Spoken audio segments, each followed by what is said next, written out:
नमस्कार दोस्तों, स्वागत है आपका डेली करंट अफेयर्स में। दोस्तों, आज की वीडियो है 12 जुलाई 2024 के महत्वपूर्ण करंट अफेयर के बारे में। तो चलिए दोस्तों, आज की वीडियो शुरू करते हैं। आज की वीडियो का क्वेश्चन नंबर 1। हाल ही में कौन सा देश कोलंबो सुरक्षा सम्मेलन का पूर्ण सदस्य बन गया है? तो कोलंबो सुरक्षा सम्मेलन का पूर्ण सदस्य बन गया है बांग्लादेश। ये ऑप्शन इसका सही जवाब है। तो हाल ही में बांग्लादेश कोलंबो सुरक्षा सम्मेलन का पूर्ण सदस्य बन गया है। डिटेल जान लेते हैं।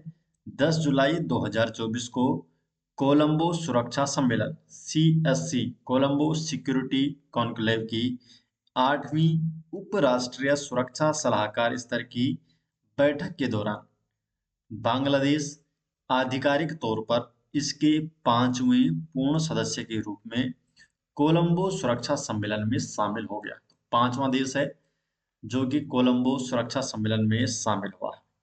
बांग्लादेश कोलंबो सुरक्षा सम्मेलन के सदस्य के रूप में भारत, मॉरिशस, मालदीव और श्रीलंका के साथ शामिल हो गया है। तो 4 देश भारत, मॉरिशस, मालदीव और श्रीलंका पहले शामिल थे और 5वां देश बन गया है बांग्लादेश। तो टोटल अब 5 देश हो चुके हैं कोलंबो सुरक्षा सम्मेलन के। मार्च 2022 में कोलंबो सुरक्षा सम्मेलन के 5 स्तंभों को अपनाया गया था। कौन कौन से स्तंभ है? तो पहला है मैरिटाइम सेफ्टी एंड सिक्योरिटी, दूसरा है countering terrorism and radicalisation, third है combating trafficking trafficking and translation organise crime, fourth है cyber security and protection of critical infrastructure and technology, पांचवा है humanitarian assistance and disaster relief. तो ये 5 स्तंभ है जिन्हें कोलंबो सुरक्षा सम्मेलन में अपनाया गया। Question number 2। 16वें वित्त आयोग ने 5 सदस्यीय सलाहकार परिषद का गठन किया। इस आयोग के वर्तमान अध्यक्ष कौन है? तो इस आयोग के वर्तमान अध्यक्ष हैं अरविंद पनगढ़िया। तो अरविंद पनगढ़िया है 16वें वित्त आयोग के 5 सदस्यीय सलाहकार परिषद का जो गठन किया गया है, तो इसके अध्यक्ष हैं। Question number 3। हाल ही में नाटो शिखर सम्मेलन कहाँ आयोजित हुआ? जो नाटो शिखर सम्मेलन है, इसका आयोजन वाशिंगटन में किया गया। तो वाशिंगटन में नाटो शिखर सम्मेलन का आयोजन हुआ। हाल ही में अमेरिका के वाशिंगटन में सैन्य गठबंधन नाटो का शिखर सम्मेलन आयोजित किया गया। नाटो ये 32 सदस्य देशों का एक अंतर सरकारी सैन्य गठबंधन है। Question number 4। बिम्स्टेक के विदेश मंत्रियों का दूसरा सम्मेलन कहाँ शुरू हुआ? जो बिम्स्टेक है, इसके विदेश मंत्रियों का जो दूसरा सम्मेलन है, तो ये सम्मेलन न्यू दिल्ली में शुरू किया गया। तो न्यू दिल्ली में बिम्स्टेक के विदेश मंत्रियों का दूसरा सम्मेलन शुरू किया गया है। तो बिम्स्टेक जिसकी फुल फॉर्म है bay of Bengal initiative for multi sectoral technical and economic cooperation, BIMSTEC के विदेश मंत्रियों का दूसरा सम्मेलन 11 जुलाई 2024 को नई दिल्ली में शुरू हुआ है। तो 11 जुलाई से इस सम्मेलन का आयोजन किया गया है और विदेश मंत्री, भारत के विदेश मंत्री डॉक्टर एस जयशंकर इस कार्यक्रम में बिम्स्टेक के विदेश मंत्रियों की मेजबानी की उन्होंने। Question number 5। सुप्रीम कोर्ट में नए फाइलिंग काउंटर का उद्घाटन किसने किया? तो जो फाइलिंग काउंटर है, तो नए फाइलिंग काउंटर का उद्घाटन किया है DY चंद्रचूड़ ने।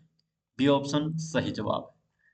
तो भारत के मुख्य न्यायाधीश DY चंद्रचूड़ ने नई दिल्ली में सुप्रीम कोर्ट में एक नए फाइलिंग काउंटर का उद्घाटन किया है। ये सुप्रीम कोर्ट के एक्सेस टू जस्टिस मिशन के तहत स्थापित एक बहु सुविधा केंद्र है।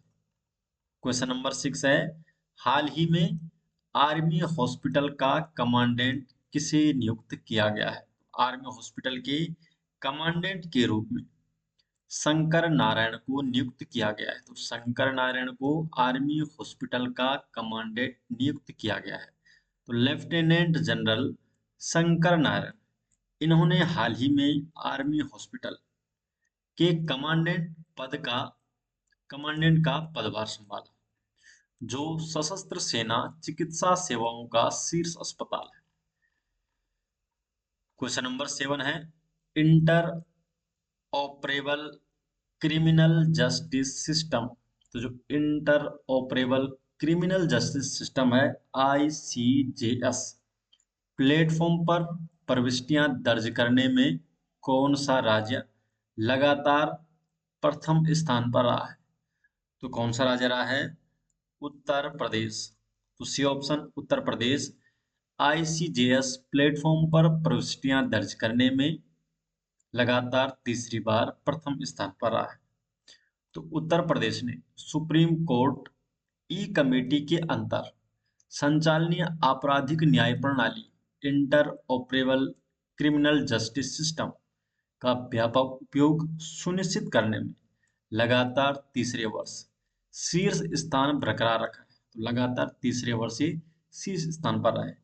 यह एक राष्ट्रव्यापी मंच है जो अदालतों, पुलिस, जेलों और फोरेंसिक प्रयोगशालाओं को एकीकृत करता है। मध्य प्रदेश और बिहार क्रमशः दूसरे और तीसरे स्थान पर है।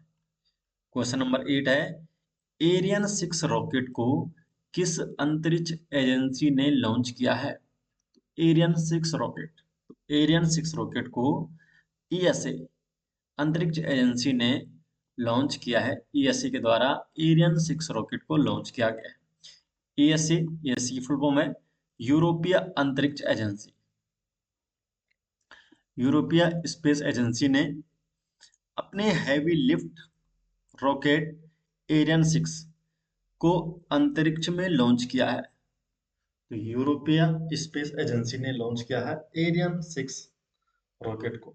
यह हैवी लिफ्ट रॉकेट ESA के वैज्ञानिक मिशन के लिए सौरमंडल के रहस्यों की खोज से लेकर जलवायु विज्ञान तक और खुफिया और नेविगेशन सैटेलाइट जैसी रणनीतियों के लिए अंतरिक्ष में रास्ता बनाएगा।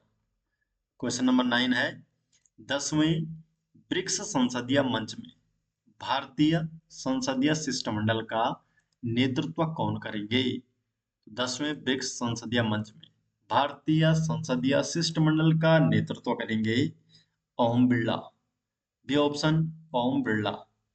लोकसभा अध्यक्ष ओम बिरला रूस के सेंट पीटर्सबर्ग में 10वें ब्रिक्स संसदीय मंच में भारतीय संसदीय शिष्टमंडल का नेतृत्व करेंगे।